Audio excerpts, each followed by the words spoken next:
Buenos días, Rafael. Muchísimas gracias por estar y participar en el Investors Day 2021. Muchísimas gracias a vosotros. Es todo un placer participar en este Investors Day. Bueno, lo primero que te queríamos preguntar, después de un año tan complicado como ha sido el año 2020, ¿cómo ha sido todo ese proceso, ¿no? de pasar profesionalmente a ir todos los días a una oficina, a tener que cambiar un poquito la forma de trabajo?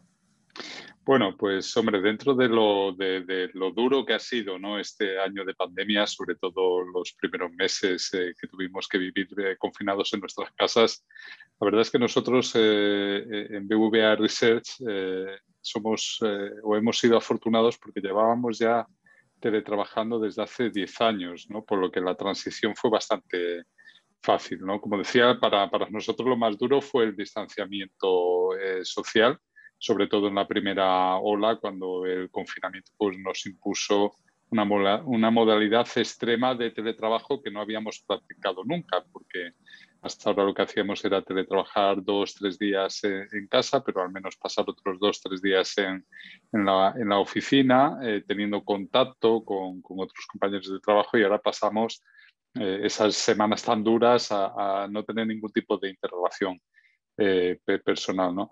Yo creo que es bueno que los equipos tengan un mínimo contacto personal y que aprendamos dentro de lo malo pues las lecciones que nos ha enseñado el COVID-19, ¿no? Que podamos volver a cuanto antes un esquema de teletrabajo más equilibrado, como el que teníamos antes, de 2 o 3 días de teletrabajo y horarios flexibles.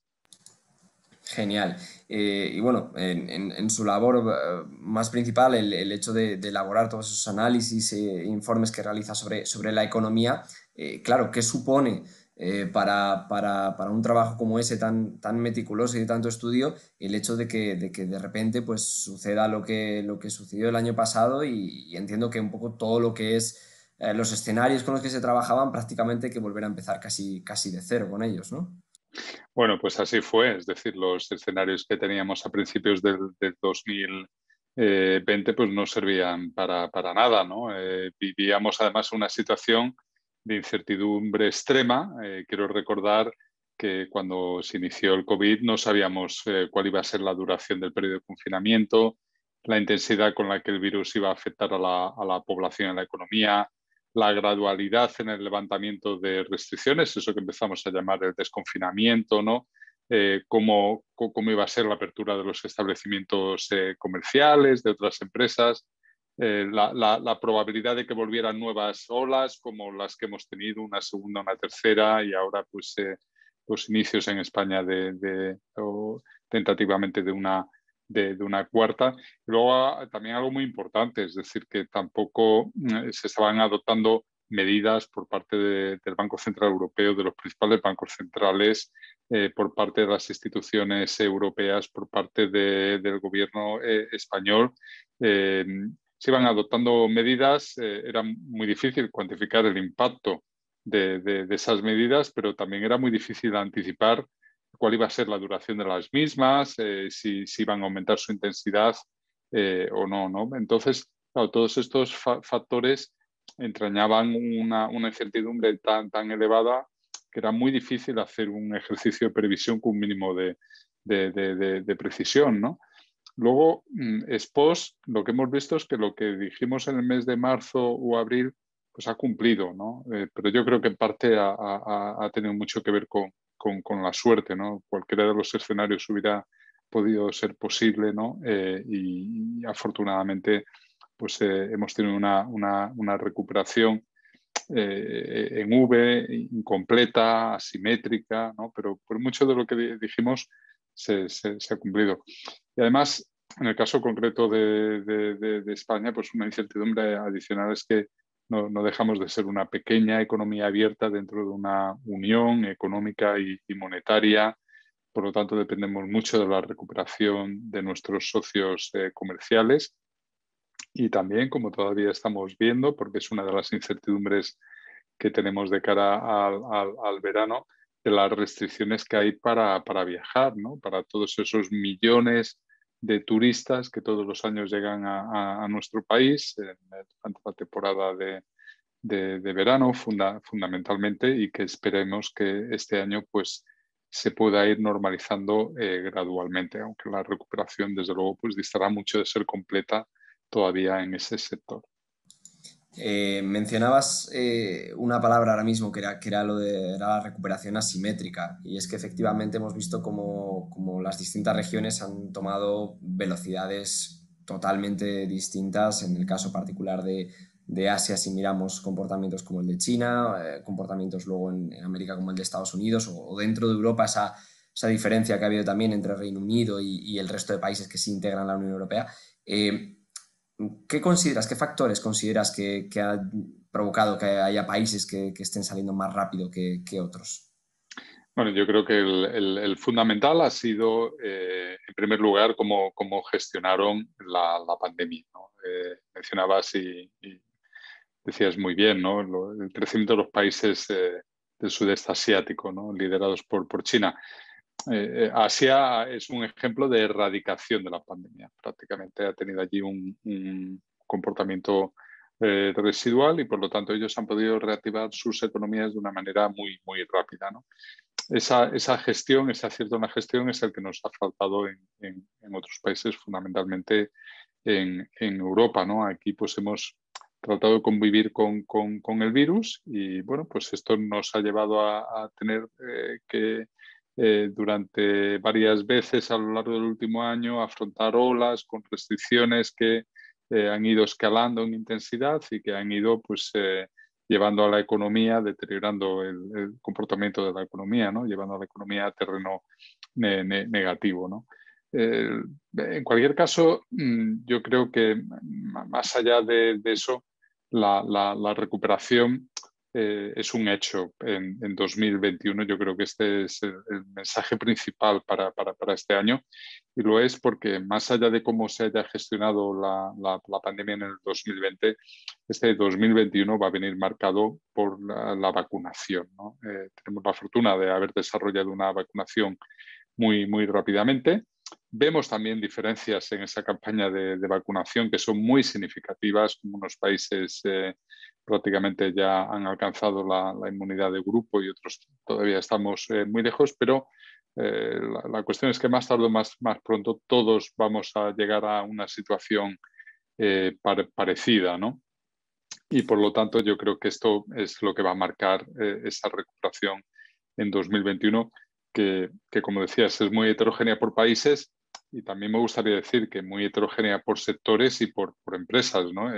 Incluso un país como España, para el cual no esperamos la recuperación de los niveles del 2019 hasta bien entrado el año 2022, a finales del 2020 ya había sectores con un nivel de producción que estaba por encima del 2019. Lo que pasa es que la economía en su conjunto se veía lastrada por el peso que tiene el turismo, la hostelería, la restauración, todas estas actividades que se ven claramente perjudicadas por las restricciones a la movilidad, por este distanciamiento social que todavía tenemos que seguir aplicando hasta que alcancemos esa inmunidad de grupo. Precisamente por esto le quería preguntar también el hecho de ser un país, lógicamente, donde el sector servicios tiene un gran peso, y particularmente también el sector turismo, y además que emplea a millones de personas en nuestro país, tanto de forma directa como indirecta. ¿Considera que estamos ante una oportunidad de cambiar un poco el modelo productivo que tenemos en España, o sin embargo que en cuanto finalicen todas estas restricciones y efectivamente pues estemos ya con esa inmunidad de rebaño, España volverá a ser un país donde principalmente se apoyen en esos sectores de cara al crecimiento? A ver, yo creo que esto del cambio de modelo productivo son palabras mayores, ¿no? Primero porque las economías están en un cambio constante, y segundo porque para que dentro de ese cambio constante se produzca ese cambio de modelo productivo, desde luego hace falta cambiar algunos de los factores estructurales, de esos fundamentos sobre los que se debe basar ese cambio de modelo productivo. Yo creo que ahora tenemos a nuestro favor algunos de ellos, como es este programa europeo de recuperación, transformación y resiliencia, que se conoce como Next Generation EU, ¿no?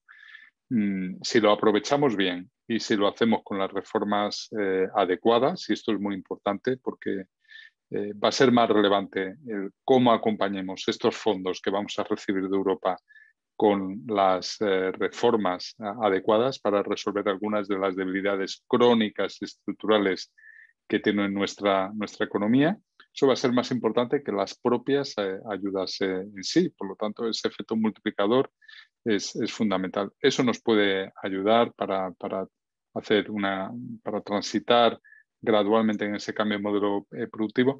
Pero yo creo que también haríamos mal si desdeñáramos esta fuente tan importante de ingresos y de actividad como es el sector turístico, ¿no? Con el sector turístico lo que tenemos que hacer es fundamentalmente especializarnos en las partes más elevadas de valor añadido dentro de la cadena de producción, ¿no? Ser un destino turístico, sobre todo para la población europea, y hacer que ese turismo pues, aporte valor añadido de calidad, ¿no? Creo que tenemos una oportunidad también ahora buena de poder hacerlo porque estoy seguro que después de esta pandemia el turismo no va a ser igual, ¿no? Al menos durante un tiempo. Las sociedades en general son mucho más sensibles a esa seguridad sanitaria. Y bueno, si España y los destinos turísticos que tenemos en nuestro país son capaces de diferenciarse de otros destinos, pues en base a que es un turismo libre de COVID, con una buena asistencia sanitaria, en la que cualquier turista europeo puede tener la misma seguridad como si estuviera en su país, bueno, pues todo esto al final puede hacer que España en el medio plazo sea uno de los ganadores, ¿no? Y al mismo tiempo, insisto mucho en esto, tenemos que hacer que todo lo que son las actividades turísticas aprovechen todo este proceso de transformación digital en el que ya estamos inmersos y también medioambiental, ¿no? Creo que también la sociedad va a ser cada vez más sensible porque es una necesidad a todos estos temas de sostenibilidad medioambiental y por lo tanto también las personas que puedan viajar van a querer hacerlo en destinos turísticos que satisfacen esos deseos, ¿no? Por lo tanto, tratemos de atender a esos fundamentales que permitirán esas reformas, que permitirán ese cambio gradual del modelo productivo sin obsesionarse, fundamentalmente incentivando y generando buenas condiciones para la inversión privada, para generación de empleo de valor añadido, independientemente del sector y que también se pueda beneficiar de todo ello el sector turístico. Fenomenal. Hablabas también un poco de esos problemas crónicos que atraviesa una economía como la española y te quería preguntar por uno de ellos que realmente es común, yo creo, a todos muchos de los países desarrollados, sobre todo aquellos que tienen sistemas de pensiones de reparto desde hace más tiempo, y es precisamente esto, la situación actual del sistema de pensiones en nuestro país. ¿Cómo lo ve? ¿Qué considera que debe cambiar en el futuro para hacer esas pensiones sobre todo sostenibles y que la gente pues se sienta segura? Y si en este caso sería necesario o no empezar desde ya con productos complementarios para precisamente eso, ayudar un poco esa pensión pública que se debería cobrar en un futuro. Bueno, yo creo que lo primero que tenemos que hacer como sociedad es reconocer que nos enfrentamos a ese reto de financiar pensiones a una población que afortunadamente vive más años, que vamos a tener que hacer frente a la jubilación de la generación del baby boom y tenemos que reconocer también algo que el Banco de España y distintos estudios han ido poniendo encima de la mesa, y es que el sistema actual está desequilibrado actuarialmente, es decir, que el valor presente de las pensiones que va a recibir una persona que se jubila está muy por encima del valor presente de todo lo cotizado durante su carrera laboral, ¿no? La solución aquí no no tenemos que inventar la rueda, tenemos que aplicar lo que ya han venido haciendo en las últimas décadas países que van por delante de nosotros en esa transición demográfica y que ya han asegurado la sostenibilidad del sistema de pensiones.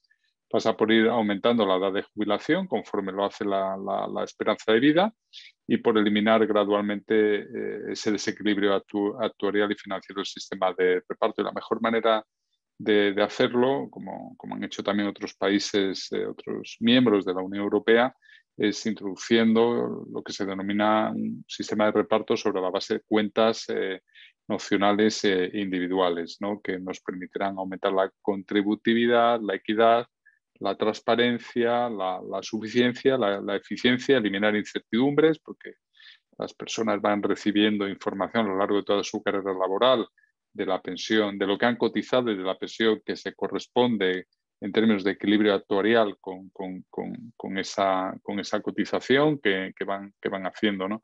Y todo esto a la larga pues termina teniendo efectos, esa mayor contributividad y esa mayor equidad termina teniendo efectos positivos sobre la productividad, sobre el empleo, sobre la innovación y sobre el crecimiento a largo plazo del país. También contribuye a esa transformación, ese cambio de modelo productivo del que hablábamos antes.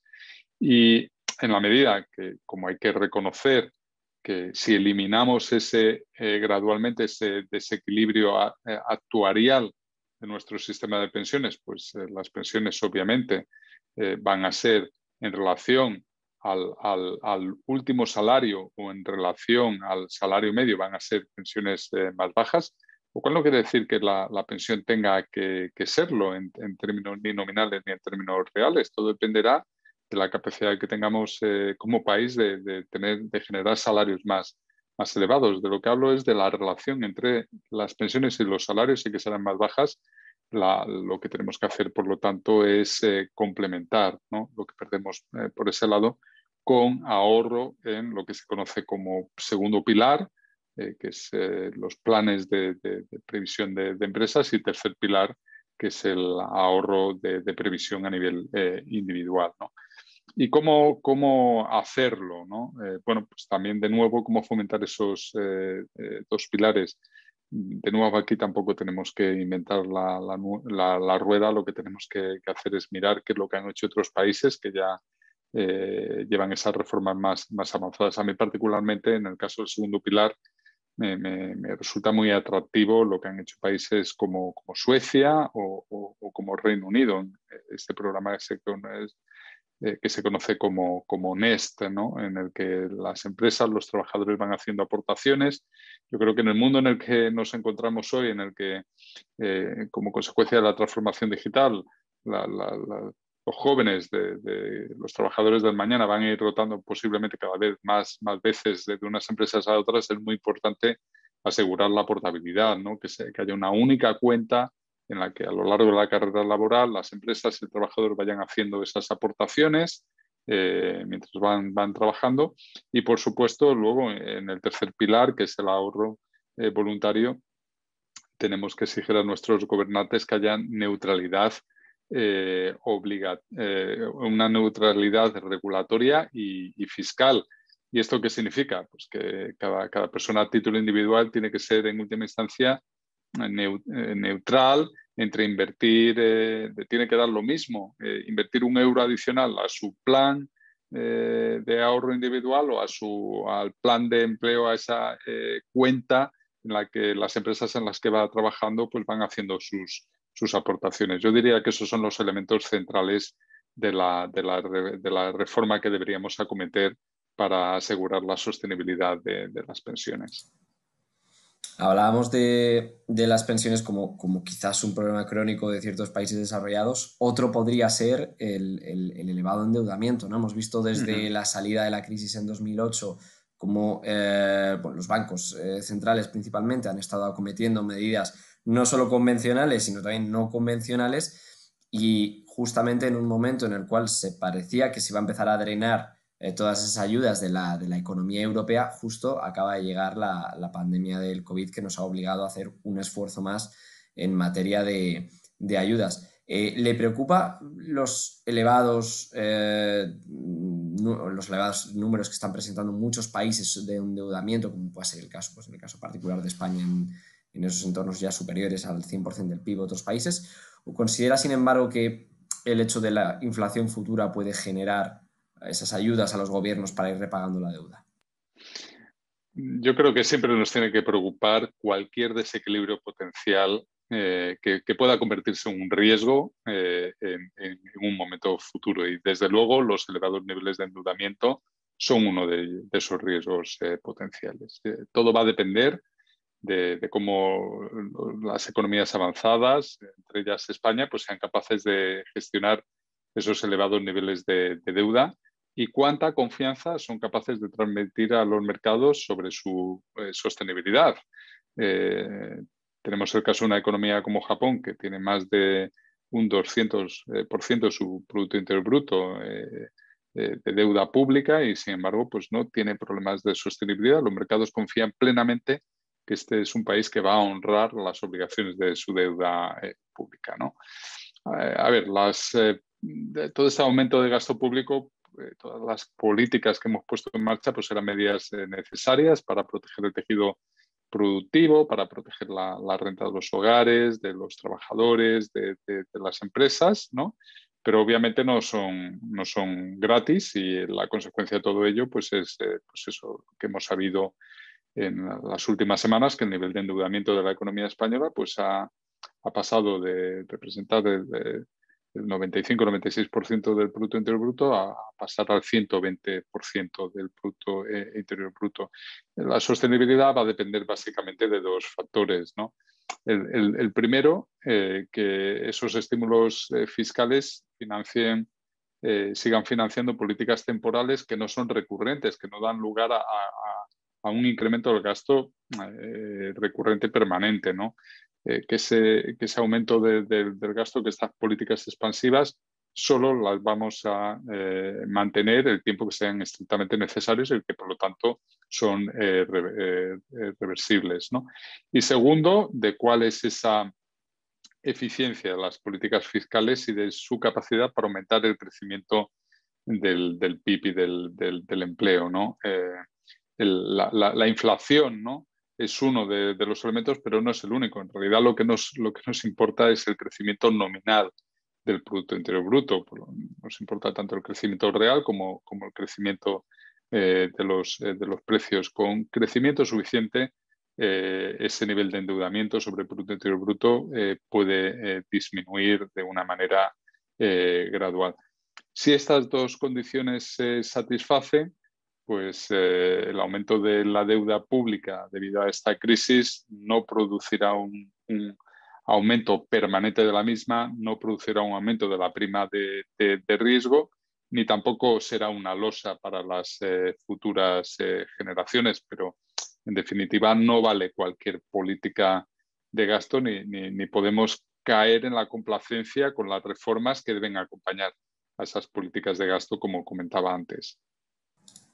Genial. Y saltando ya a la parte puramente de mercados, hemos visto durante los últimos meses pues, una recuperación vertiginosa de las bolsas que ha llevado a muchas de ellas de nuevo a estar en máximos históricos. ¿Percibes una disonancia entre el comportamiento de los mercados financieros, particularmente las bolsas, y el comportamiento de la economía real? Es decir, se ha pasado a descontar demasiado pronto todas las potenciales noticias positivas y sin embargo quedan riesgos que puedan llegar a estar ocultos?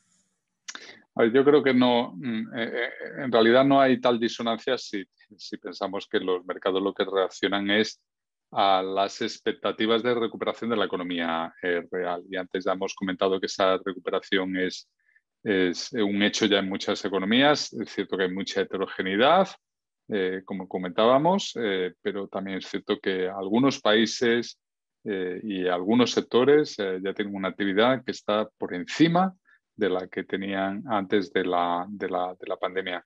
Estados Unidos es un claro ejemplo y es muy importante Estados Unidos porque es la principal economía mundial, ¿no? Estados Unidos, y más con el paquete fiscal este paquete de recuperación adicional que se conoce como Plan Biden, adicional al estímulo fiscal adoptado en la última etapa de la administración Trump, todo esto le va a meter tal impulso a la economía norteamericana, con previsiones que están por encima del 6% de crecimiento real en 2021, que hacen que a lo largo de este año claramente supere el nivel de actividad previo a la crisis económica, ¿no? Y este es el tipo de factores, el tipo de situaciones que han venido descontando los mercados financieros.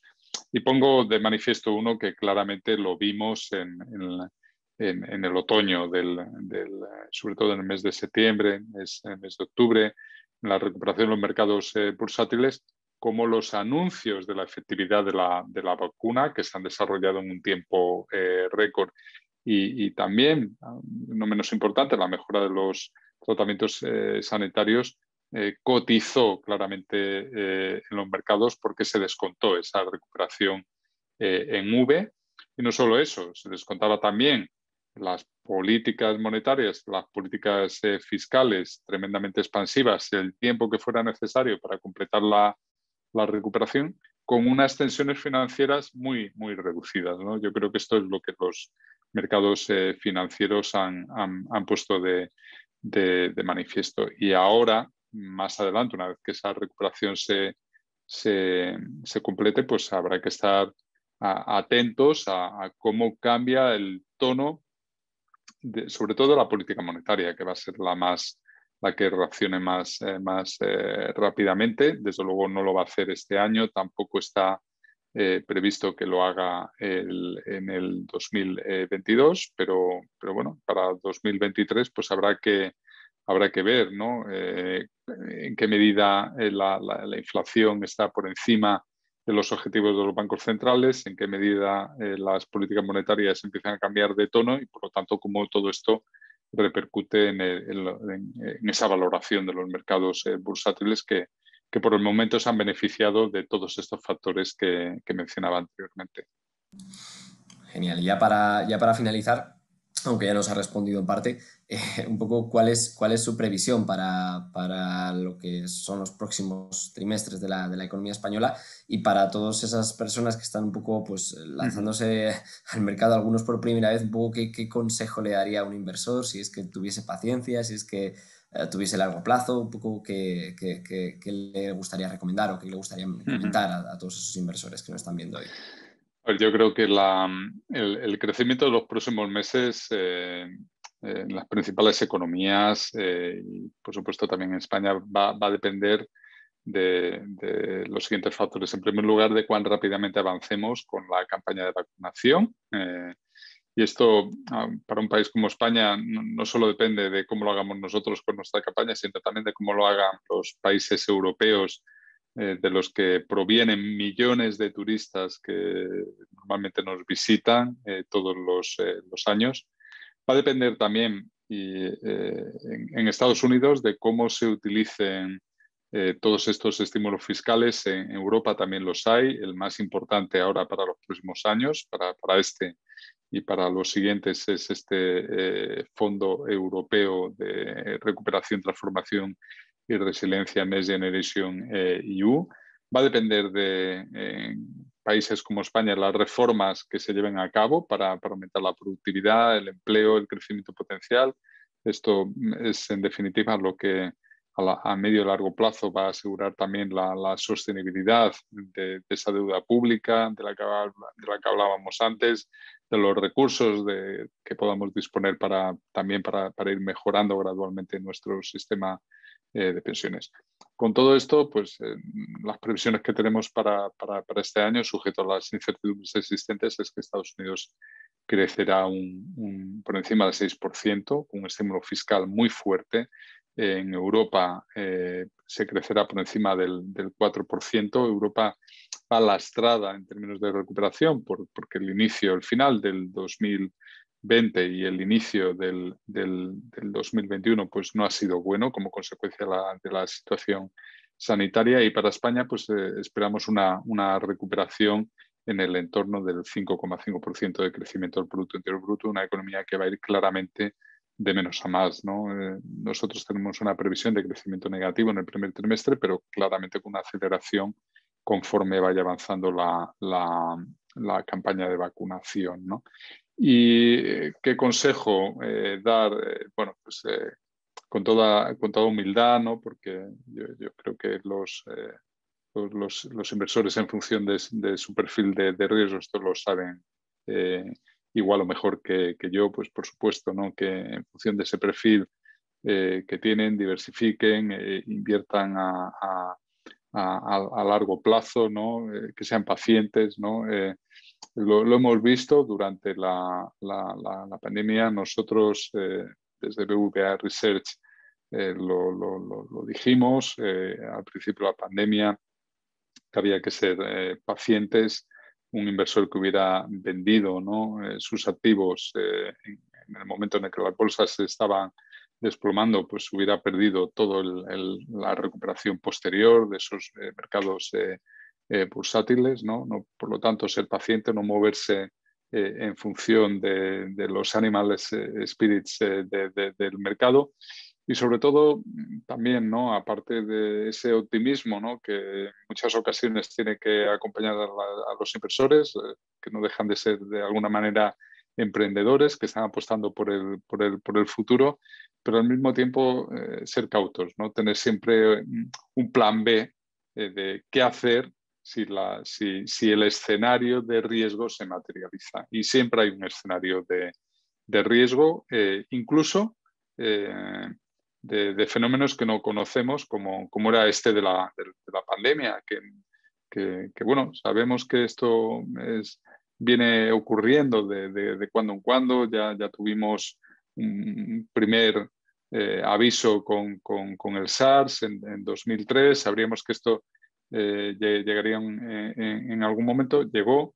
Y hay otros riesgos que sí que son más conocidos. Hemos mencionado antes ¿no? Que después de esta fuerte recuperación, pues volveremos a ver cómo las economías entran en desequilibrios. Esos desequilibrios se acumulan.